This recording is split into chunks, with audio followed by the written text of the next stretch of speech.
où on a tenté, et je dis bien tenté, d'aller chercher la perspective des enfants dans le cadre de deux, trois petits projets pilotes qu'on a menés dans le cadre de l'éducation par la nature. Donc, on fait preuve d'humilité, on vous partage ce qu'on a fait qui n'a pas fonctionné, on vous le dit d'avance. L'idée pour nous, c'est vraiment d'aller plus loin, de profiter de la journée, d'aller plus loin pour pouvoir mener d'autres projets où on va aller chercher la perspective des enfants. Alors, c'est un peu classique, je vais passer cette diapo-là, mais je vais commencer par brièvement vous parler de ce que c'est l'éducation par la nature, parce que c'est un contexte qui est nouveau peut-être pour plusieurs personnes. Simplement en vous disant d'abord que l'éducation par la nature, ça peut se situer sur un continuum. C'est-à-dire que c'est pas juste d'aller en milieu naturel, par exemple, vous nous entendez peut-être souvent parler du milieu naturel. On peut aller à l'autre bout du continuum, là, on peut être en immersion totale en milieu naturel, mais ça peut se vivre aussi à l'intérieur, dans le local, dans la classe, quand il y a présence, par exemple, de matériaux naturels et polyvalents. De matériaux naturels et libres et polyvalents, mais ça pourrait être aussi une cour qui serait naturalisée. Donc, c'est quand même un concept qui est large, mais qui regroupe plusieurs contextes. Le terme « par la nature » est important dans l'éducation par la nature parce que c'est vraiment par l'entremise de celle-ci, parce qu'elle a à offrir son contexte enrichi, complexe, la présence d'artefacts, qui fait que c'est un milieu qui est intéressant, que l'on étudie en fait.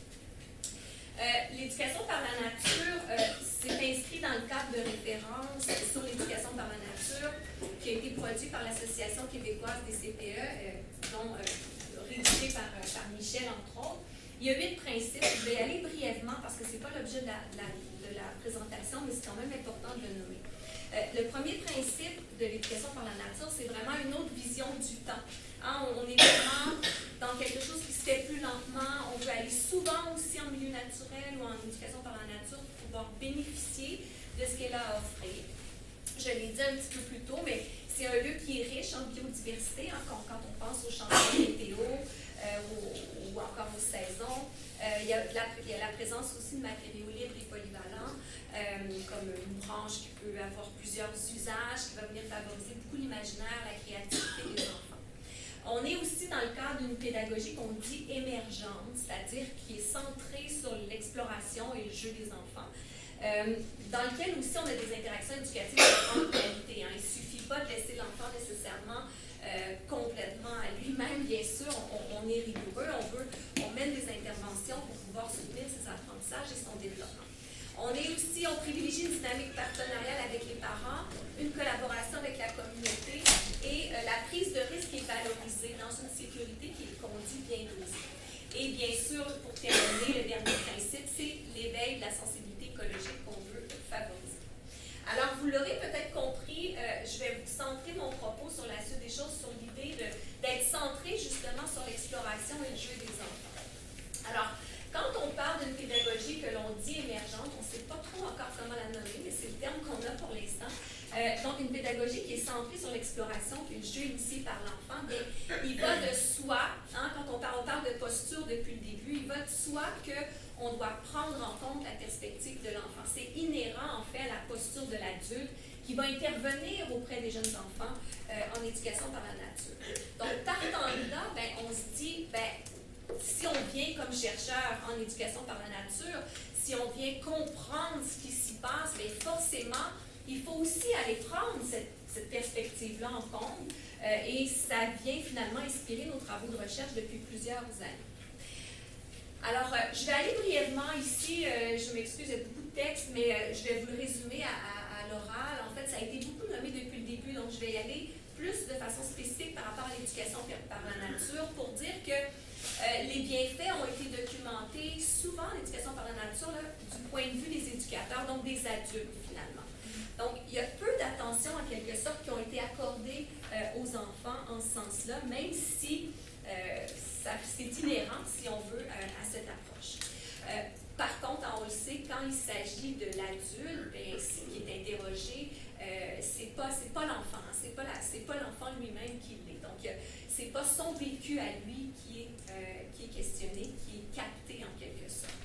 Il y a quand même des études qui ont été menées, là, mais de façon plus spécifique autour d'objets, comme par exemple des objets d'études précis comme aller prendre la perspective des enfants par rapport à l'engagement en éducation par la nature ou leur conception du risque aussi. Mais on n'en sait pas beaucoup sur comment est-ce qu'ils considèrent leur expérience en éducation par la nature de façon large. Donc, au Québec, à notre connaissance, il n'y a pas d'études qui ont été menées en ce sens-là, puis ça pourrait aller chercher la perspective des enfants, mais ça pourrait permettre justement de contribuer aux travaux, puis à ce qui répond aussi à leurs besoins. Donc, on a voulu faire ça, mais on a vécu beaucoup de défis sur le plan méthodologique. C'est ce qu'on va vous présenter dans la suite des choses. On s'est un peu attaqué à cette question-là aujourd'hui. Bon, pour les méthodologies, je vais passer, puisqu'on en a parlé beaucoup depuis le début, là, on a parlé de l'approche mosaïque, de la documentation pédagogique, Michel l'a évoqué, des entretiens, ça vient de faire l'objet de la présentation juste avant nous. Donc, vous avez un éventail d'auteurs qui ont travaillé à partir de ces méthodes-là.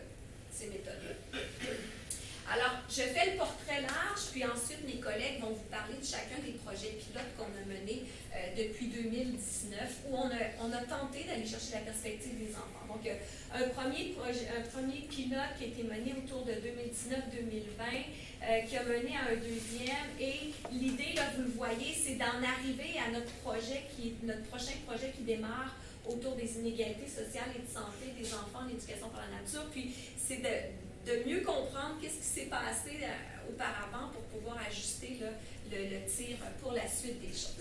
Alors, je vous laisse la parole, mes collègues. Alors, tour à tour, on va présenter justement chacune de ces expériences là, qu'on a eu le plaisir, parce qu'il faut quand même le dire, ça a été un plaisir de vivre ces diverses expériences-là. Donc, tout a commencé à l'automne 2019, dans l'avant-pandémie. Je le nomme parce que ça a quand même été déterminant, vous verrez par la suite. Donc, on avait le souhait, justement, là, de préciser un peu notre façon d'aller chercher les perspectives des enfants. Et on s'est dit, on va faire une petite expérience pour tester notre approche. Donc, on a été dans un CPE qui vit des situations d'éducation pour la nature, fréquente un milieu naturel, une forêt à raison de 2 à 3 avant-midi par semaine. Et là, on s'est attardé auprès d'une quinzaine d'enfants qui étaient d'abord en forêt. On est allé le matin, on était 2 professionnels de recherche, on était avec eux dans la forêt. On s'est présenté, on a pris le temps là, de partager un peu quelques moments. Et là, ensuite, on avait en main une tablette et on leur proposait, c'est tout simple, est-ce que tu peux me présenter ta forêt, puis de me dire comment tu te sens, puis qu'est-ce que tu aimes. Déjà, qu'est-ce que tu aimes, c'est comme si on présume qu'il l'aime, mais bon, c'est ce qu'on leur a demandé. Alors, ensuite, donc chaque enfant est invité à prendre des photos de ce qu'il voulait nous présenter. Dans les faits, ça ne s'est pas vraiment passé toujours comme ça. Souvent, ils étaient un peu dépourvus avec la tablette et ils nous disaient non, prends la photo. Donc finalement, pour la majorité, c'est nous qui avons pris les photos. Puis ils voulaient se retrouver, eux, dans la photo. Vous allez voir, ça va être le midi, on est sorti du milieu, on a vraiment fait un exercice de sélection photo pour essayer d'en garder une dizaine. On retournait l'après-midi, là, avec les enfants, on avait des petits entretiens de groupe de 5 enfants à chaque fois. Et là, on leur demandait, on leur présentait les 10 photos retenues, et on leur disait, on va essayer d'en choisir 5 pour expliquer à vos parents qu'est-ce qui se passe en forêt. C'était vraiment chouette en théorie.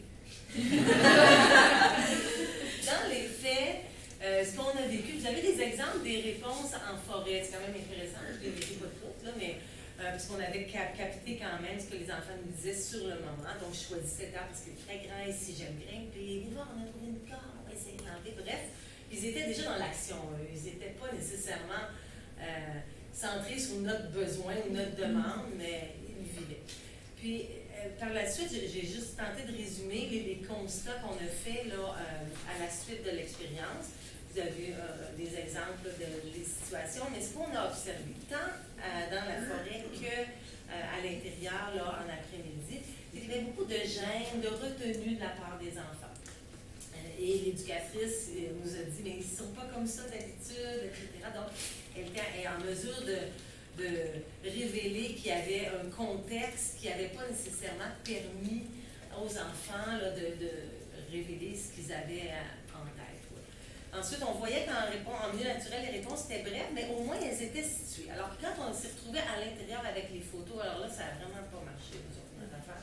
Parce que là, ils se cherchaient sur les photos. Là, on leur demandait de choisir 5. Tout ce qu'ils voulaient, c'était que ce soit leur photo. Ils étaient là. Puis ils étaient plus du tout dans je dirais, une réponse projective où ils nous parlaient de leur vécu, leur expérience. Ils ne faisaient que décrire. Ici, c'est tel, ici, c'est l'autre. Bref, il y avait un petit peu de tension parce que comme on en partait de 10 photos, puis il fallait qu'on choisisse 5. C'était plus ça qui devenait l'élément central. Bref, je laisse Jennifer poursuivre. Suite à ça, on a décidé de faire un deuxième pilote. Puis on a été très chanceuse parce que ça s'est passé juste avant la pandémie, peut-être 1 ou 2 semaines avant la pandémie. Donc on l'a fait auprès de 2 enfants qui fréquentaient un CPE de la Rive-Sud de Québec. Puis là, j'ai mis des noms fictifs, là, Rosalie et Mathilde, donc 4 ans et 5 ans.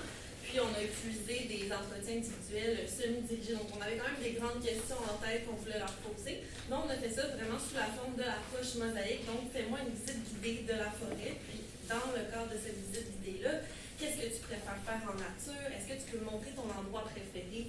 On se rend à l'endroit préféré et là, on questionne par rapport à cet endroit-là. Donc, on place vraiment l'enfant dans l'environnement sur lequel on veut des informations. Donc, c'est super contextualisé. Donc, je me suis rendue là, au CPE une matinée où les enfants allaient en nature. Puis là, je me suis présentée, je les ai aidés dans l'habillage, je joue un petit peu avec eux aussi. Puis dans le cadre de la transition, je leur ai présenté l'outil qu'on allait utiliser, le iPad, que j'allais les filmer avec C'est tout, filmer leurs réponses, filmer les endroits pour qu'on voit la visibilité qu'elle allait nous faire finalement. Puis au courant là, de cette fameuse visite-là, beaucoup de fois, je leur ai demandé est-ce que c'est correct encore que tu continues la visite guidée pour aller regarder leur consentement aussi, comme ça a été abordé par Christelle par rapport à la méthode.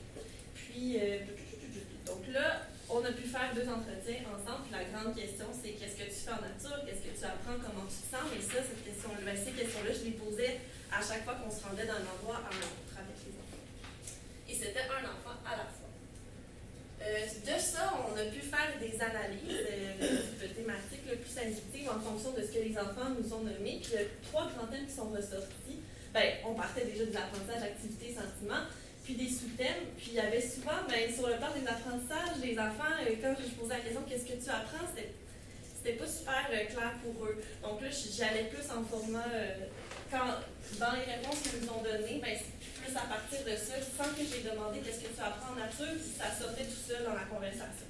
Je vais vous en parler là, sur le plan des limites et tout. Donc, on avait beaucoup de choses par rapport aux écosystèmes, interaction avec la nature. Puis, je vais vous donner un exemple de ce qui a été dit par rapport à ce que t'aimes, ce que t'aimes pas, les apprentissages. J'aime pas les champignons qui sont blancs, puis Mégane, elle n'aime pas les champignons qui sont blancs ou bruns. Les champignons, on ne peut pas les manger.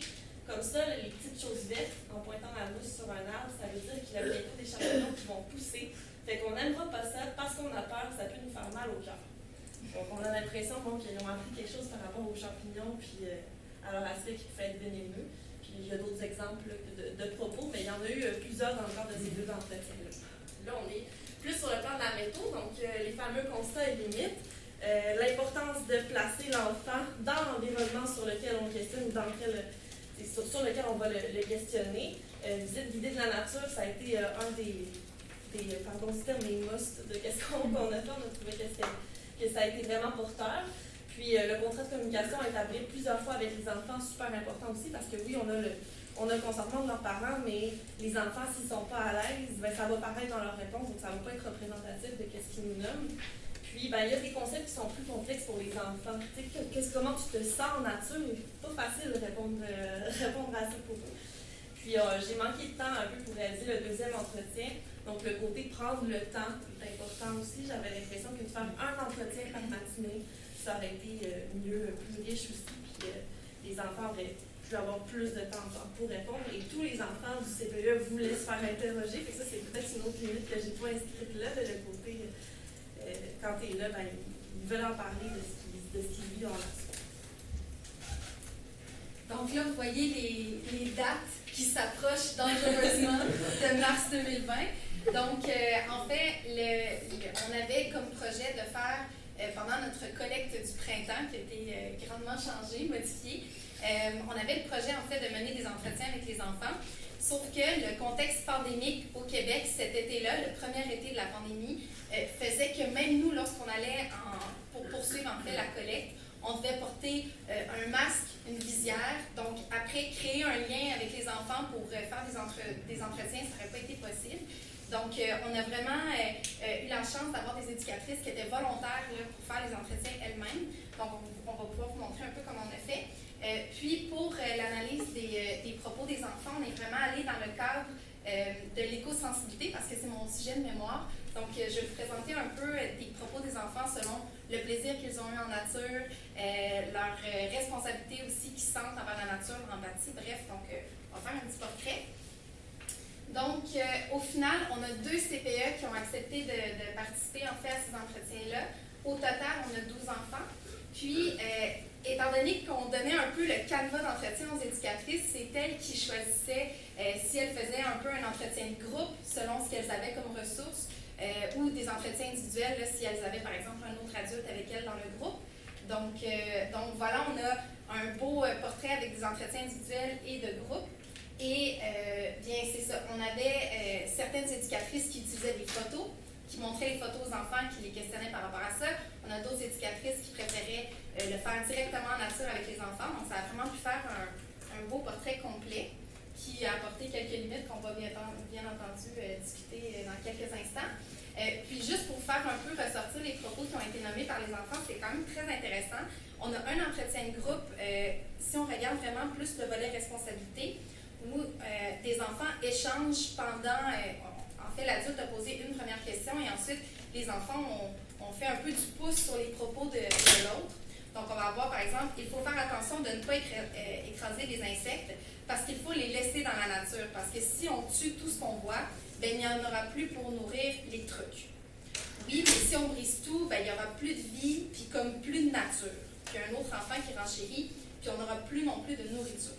Donc, on se rappelle tout de même l'âge des enfants. Là, on avait en moyenne 4,77 ans. Ben, en moyenne, c'est soit 4 ans ou, bref, s'en aller vers le primaire. Donc c'est quand même très intéressant et très riche comme propos que les éducatrices, en fait, ont pu recueillir chez les enfants. Mais ce n'était pas sans limite, bien entendu. Encore les fameuses limites. Il y a plusieurs milieux différents, plusieurs méthodes différentes. On a fourni un canevas d'entretien. On leur a recommandé d'aller en nature pour mener ces entretiens-là, mais ça n'a pas toujours été fait de cette manière-là. On le sait, il y avait un manque criant de ressources. Des fois, il manquait d'éducatrices même. Donc, il y a eu des entretiens qui ont été menés en grand groupe, en installation. Des entretiens qui ont été menés de manière plus individuelle, mais encore de jeu libre. Donc là, les enfants ils étaient plus intéressés par le jeu libre qui avait lieu que de répondre à leur éducatrice. Donc c'est pour ça qu'on nomme le moment d'entretien. Puis le côté aussi des modalités différentes fait qu'on ne peut pas vraiment généraliser les données qu'on a recueillies. Et donc sur le plan de la validité, là, il y a aussi certaines réponses qui étaient induites de la part des éducatrices. Donc, par exemple, qu'est-ce qu'on a fait la semaine dernière en nature? Tu te rappelles la flaque? Là, l'enfant disait, par exemple, bon, c'est pas vraiment la perspective enfant là, ici. Puis le côté relation asymétrique aussi, des fois, l'enfant, il se disait, peut-être qu'elle s'attend à ce que je réponde ça. Ou, on avait l'impression que ça aurait pu, on ne peut pas nécessairement savoir qu'est-ce qu'il pensait sur le moment. Donc, COVID-19, la caméra, ici à iPad, des fois, qui déconcentrait les enfants, qui voulaient, Michel le disait tout à l'heure, qui voulaient vraiment se positionner devant, et puis ça leur faisait perdre le fil un petit peu, le côté technologie. Puis, de tout cela découlent nos grands défis, contraintes, métaux, je vais toutes les mettre, par rapport à ces expériences d'entretien-là, qui nous amènent des pistes de réflexion pour la suite. Défis, contraintes, des questions, je l'ai nommées là, dans le deuxième pilote, des questions des fois un petit peu trop complexes ou abstraites pour les enfants. Donc là, nous, on se dit, oui, c'est clair comme adulte, mais juste comme adulte, définir c'est quoi l'apprentissage, c'est difficile, définir c'est quoi les émotions, c'est difficile. Fait que pour un enfant. On avait nos grandes questions de chercheurs, mais on n'a pas nécessairement pensé aux enfants dans tout ça. Le fameux rapport de force, relation asymétrique aussi, que ça soit éducatrice, enfant ou chercheur, enfant, des fois, bon, un inconnu s'en vient dans mon milieu me poser des questions, ça peut être impressionnant, ça peut être un défi. Des enfants qui voudraient plaire à l'adulte. On sait des fois qu'on fait la recherche aussi, c'est les participants qui veulent nous plaire comme chercheurs, mais c'est la même chose pour les enfants, donc c'est une limite. Puis l'effet de mimétisme ou de contagion, quand on fait des entretiens en grand groupe, que tout le monde entend les réponses de tout le monde, il y a des enfants qui répondaient moi aussi, ou peut-être pas nécessairement la même chose que qu'est-ce qu'ils auraient répondu si ça avait été fait de manière un petit peu plus individuelle. Puis au niveau des, je crois au niveau des incidences des effets, bon, généralisation difficile, voire impossible, des réponses qui sont peut-être peu représentatives ou à la hauteur de ce qu'auraient pu dire les enfants si on avait eu encore plus de temps, si ça avait été fait de manière individuelle comme on le nommait. Puis nos recommandations pour la suite, c'est l'importance du lien avec les enfants préalables. Donc le côté éducatrice peut-être sera conservé, mais former les éducatrices à, je dis éducatrices parce que là ça a été des éducatrices qui étaient là, mais ça pourrait être éducateurs aussi, à interroger, mais surtout à écouter, puis à laisser le temps à l'enfant de répondre, de parler, parce que ça lui prend du temps à réfléchir, ça nous prend du temps à nous aussi conceptualiser ce qu'on veut dire, puis eux encore plus, mais souvent on a nos yeux, notre agenda d'adulte, notre agenda de chercheur, puis on veut se rendre quelque part, rentrer ça dans un laps de temps, mais quand on fait de la recherche avec les enfants, leur perspective à eux, il faut leur laisser le temps de répondre. Prendre le temps, je l'ai nommé, l'environnement dans lequel on les interroge, je vous l'ai dit tout à l'heure, ça a été quelque chose une belle plus-value. On a senti que les enfants, à la place d'avoir toujours des rappels en mémoire, que ce soit loin là, dans leur tête, ils sont vraiment là, donc ça leur stimule même. OK, la semaine dernière, il y avait un écureuil mort, il y avait dans les exemples tout à l'heure, l'écureuil mort, si on n'avait pas été sur place, c'est peut-être pas ça qui nous aurait nommé, ou ça aurait été difficile pour lui de se représenter qu'est-ce qu'il avait fait dans les jours passés. Le rappel en mémoire, c'est plus facile finalement, ou du moins c'est qu'est-ce qui se passe sur le coup. Puis ce qu'on recommande, c'est des entretiens individuels de type plus in-depth, je parle mal l'anglais, mais au sens où en profondeur, à la place de partir avec un canevas strict, on a comme une grande question en tête, puis on suit ce que l'enfant va nous nommer, ce qu'il va nous dire, à la place d'avoir nos 5, 6, 7 questions de recherche sur c'est quoi les émotions, c'est quoi les actions que tu fais en nature, c'est quoi l'éducation par la nature, on leur posait la question. C'est ça, c'est complexe. C'est complexe. Donc, le côté, ce type d'entretien-là laisse beaucoup plus de place aux enfants à leur vraie perspective aussi, puis ils n'ont pas l'impression qu'on veut des réponses en particulier, puis de répondre en fonction de ce qu'ils pensent qu'on veut.